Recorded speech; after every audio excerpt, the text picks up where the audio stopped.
আমাদের দেশে রাজনীতিবিদ যারা আছে তারা অবসর নিতে চায় না।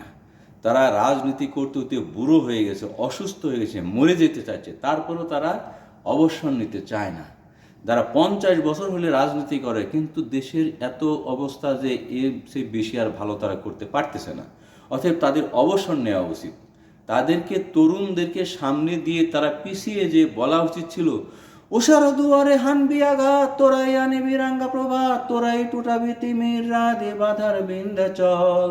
উষার দুয়ারে হানি আঘাত, তোরাই আনবি রাঙ্গা প্রভাত, তোরাই টুটাবি তিমির রাত বাধার বিন্ধ্যাচল। নবনবীনের গাহিয়া গান, সজীব করিবি মহাশ্মশান, আমরা আনিব নতুন প্রাণ, বল রে নবীনী বল। বলে না, কারণ নবীনরা সামনে এলে পুরাতনদের কিচ্ছু খাওয়া থাকবে না। অতএব নবীনদের আসুক, পুরাতনরা প্রস্থান হয়ে যাক, বাংলাদেশ একদিন উন্নতির শিখরে উঠবে ইনশাআল্লাহ। আব্দুল ওহাব, সাম্প্রতিক টিভি, ঢাকা।